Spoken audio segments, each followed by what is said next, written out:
जय हिंद दोस्तों। मैं आदित्य आप लोगों को आज कुछ नया दिखाने जा रहा हूँ। हमारी Kanpur arrow moulding team Kanpur से ऊधमपुर के लिए निकल चुकी है। एक नया सफ़र था। नई नया सफ़र था। हम लोगों को पता नहीं था कि कहाँ पे यूनिट्स हैं, कहाँ पे कैसे जाया जाएगा, क्या लोकेशन है। बस चल दिए। कानपुर से चढ़े, ऊधमपुर उतरे। जैसे ही ऊधमपुर स्टेशन पे पहुंचते हैं, पता चलता है हम लोगों के सिम सारे बंद हो गए।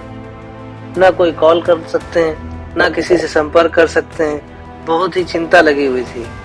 जैसे ही स्टेशन के बाहर आए, देखा कि हमारी यूनिट्स आर्मी की गाड़ी हम लोगों को लेने के लिए खड़ी थी। तब कुछ जान में जान आई। वैसे ही तुरंत हम लोग वहाँ पहुँचे। जिप्सी के पास पहुँचते ही तुरंत सारा सामान लादा और फिर क्या, चल दिया यूनिट की ओर। जैसे ही यूनिट पहुँचते पहुँचते 15 से 20 मिनट लगा।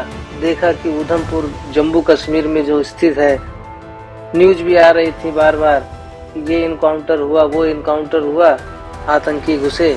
एक तो वो डर था हम लोगों को कि पता नहीं कैसे क्या जा रहे हैं, वापस सही आ पाएंगे कि नहीं आ पाएंगे। लेकिन जैसे ही हम लोग आर्मी कैंपस में पहुंचे, कैंपस में पहुंचते ही देखा कि डबल सिक्योरिटी के अंदर हम लोगों को ले जाया गया। बाकायदा जो भी सोल्जर्स लेने आए थे बुलेट प्रूफ जैकेट में थे, प्लस बंदूक उनके हाथों में थी, और हम लोग जिप्सी में बैठे हुए अंदर डरे सहमे से पहुंच गए।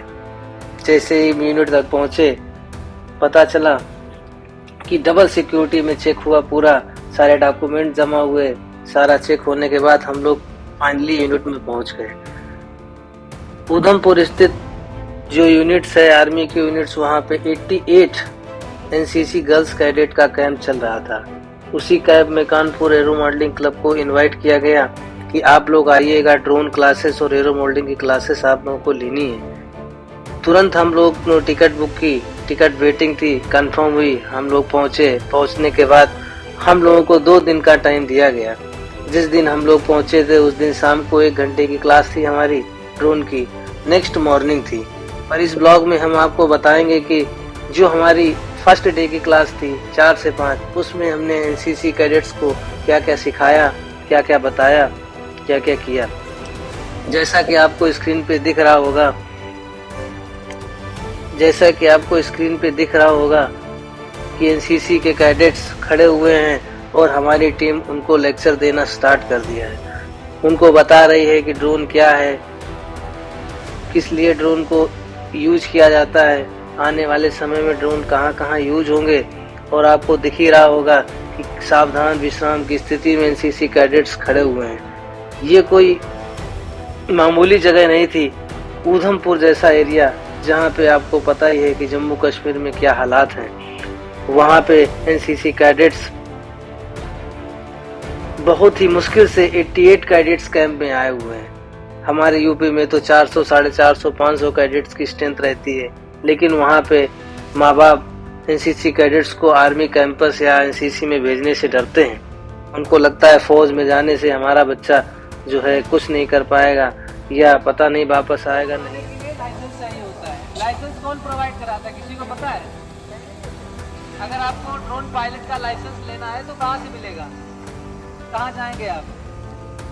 नहीं पता है। हमारे इंडिया में 140 करोड़ जनसंख्या है, जिसमें से 11,000 लाइसेंस इशू है। कितने? तो सोच सकते हैं कि कितना शॉर्टेज है ड्रोन पायलट की। और इसको कौन इशू करता है? डीजीसी है, director general of civil aviation. कौन इशू करता है? याद रखिएगा, अगर आपको पायलट बनना है तो पायलट का लाइसेंस डीजीसीए देगा।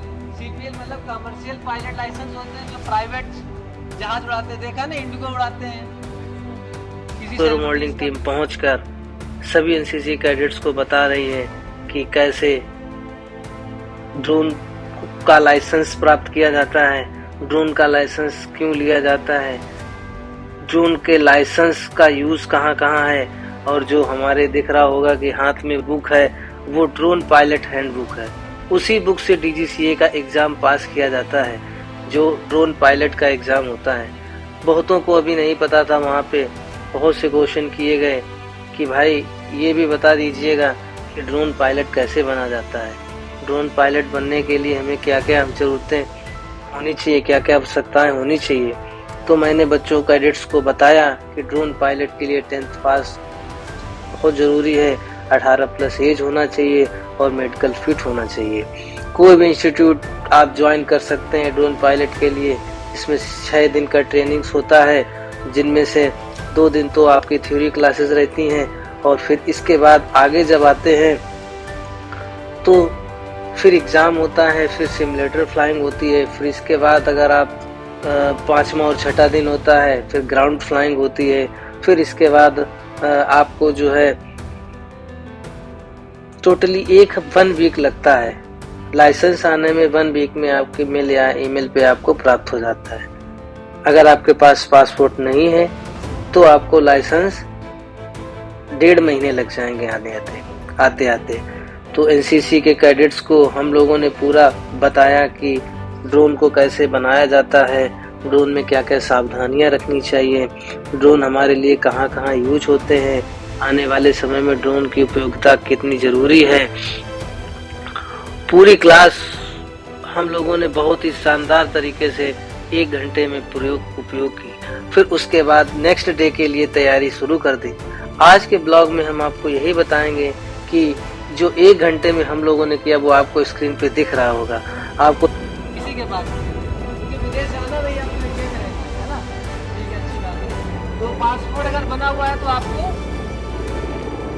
विदिन 1 वीक के अंदर आपको लाइसेंस इशू हो जाएगा। अगर आपके पास पासपोर्ट नहीं है तो आपको पूरा वेट बनता है, ठीक है। पता होगा ना लाइसेंस कौन देता है? डीजी से। इसमें से बहुत से लोग सोचते होंगे कि लाइसेंस आरटीओ देता है, जैसे कार का लाइसेंस देते हैं, बहुत सी कुछ करे आरटीओ देता है सर। तो आरटीओ अगर हवा में उड़ने वाले लाइसेंस देने लगे तो डीजी का काम खत्म हो जाएगा, ठीक है। अच्छा, आप ड्रोन की क्लास क्यों रखी गई, उसके आगे बेनिफिट क्या है, ये भी कुछ एनसीसी का फोटो बना ही दिया है ना, लेकिन जब हम करते थे एनसीसी तो मेरा था नहीं था, उसमें एनसीसी का फोटो कॉपी लुटो क्योंकि वो सिखाता था। अभी बहुत अच्छा है, सब कुछ सीखने को मिल रहा है। अब ड्रोन का जैसे कि आपने बहुत से प्रकार के ड्रोन है। एक तो फोटो जो वीडियोग्राफिंग कर रहा, अभी ये फ्लावर ड्रॉपिंग करेगा, मतलब ऊपर ड्रोन जाएगा, एक ही क्लिक पे आपका फ्लावर ड्रॉपिंग फूल बरसाएगा और फिर वापस आ जाएगा। हम लोग अगर इसमें कुछ भी कर सकते हैं, 2.5 से 3 kg तक वेट कैरी कर सकता है, ठीक है।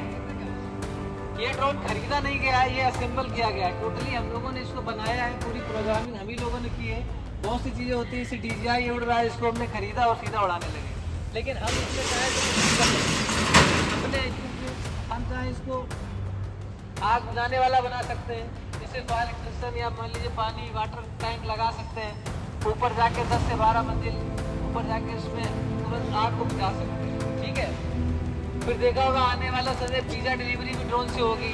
मेडिकल की सप्लाई ऑलरेडी चल रही है, एम्स में ड्रोन मेडिकल की सप्लाई, लेकिन ड्रोन को उड़ाने के लिए लाइसेंस नहीं है लोगों के पास।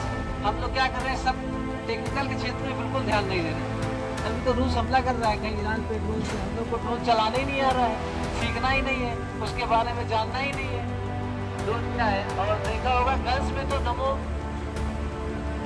ये देखा नमो दीदी सुना है आपने, आप है ना, मोदी जी ने कहा तो क्या करते हैं,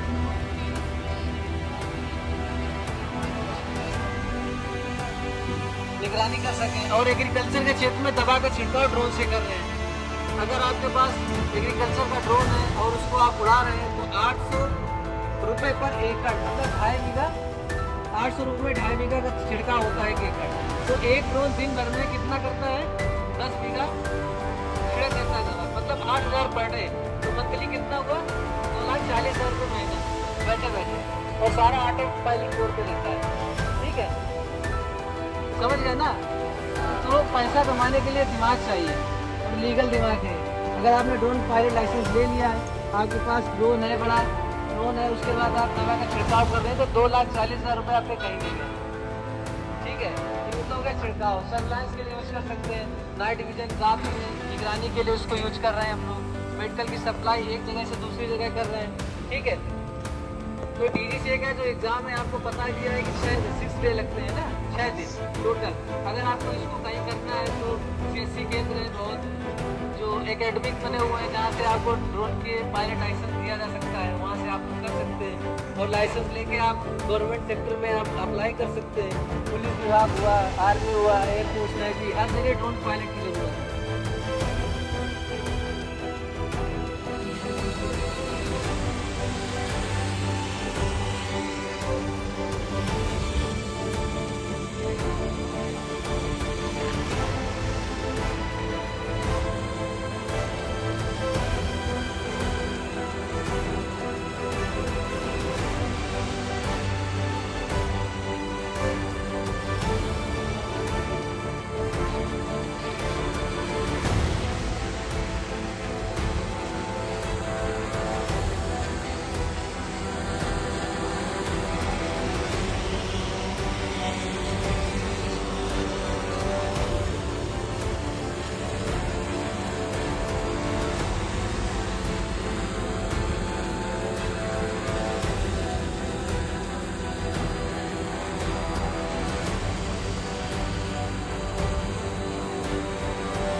तो सामने एक हेलीकॉप्टर दिख रहा है। ये हेलीकॉप्टर नॉर्मल पेट्रोलिंग के लिए, मतलब कि हर 10-15 मिनट में आपको उधमपुर के ऊपर एयरबेस पे आपको ये हेलीकॉप्टर चक्कर लगाते मिल जाएंगे। आप तक पहुंचने में कोई भी प्रॉब्लम नहीं हुई, आराम से हम लोग पहुंच गए। आने जाने गवर्नमेंट का पूरा खर्चा था, रहना खाना भी उन्हीं का था। बस एनसीसी कैडेट्स को पूरा बताना था कि कैसे ड्रोन का क्या उपयोग है, एरो मॉडलिंग का क्या उपयोग है। और बहुत ही सुगमता से आप लोग देख रहे होंगे, सावधान की स्थिति में सभी एनसीसी कैडेट्स खड़े हुए हैं और ये सभी एनसीसी कैडेट्स सुन रहे हैं कि ड्रोन के बारे में सर क्या क्या बता रहे हैं, क्या क्या नहीं बता रहे हैं। जो व्यूज दिख रहा है आपको, ये ड्रोन द्वारा ही लिया गया है, न कि किसी हेलीकॉप्टर के ऊपर बैठ के फोटो खींचा गया हो। तो आप लोगों को लाइव दिख ही रहा है कि ड्रोन क्या क्या कर सकता है, क्या क्या नहीं कर सकता है। और वैसे भी ये ब्लॉग बनाने का मतलब यही था हमारा कि ज़्यादा से ज़्यादा लोगों को पता चले कि ड्रोन की उपयोगिता क्या है, हम लोग ड्रोन को आगे कैसे बना सकते हैं। हमारी टीम ने जल्दी से जल्दी 1 घंटे का पूरा सेशन किया। सेशन करने के बाद सारा सामान पैकिंग किया और रूम की ओर निकल गए। रहना खाना सब गवर्नमेंट का होता है।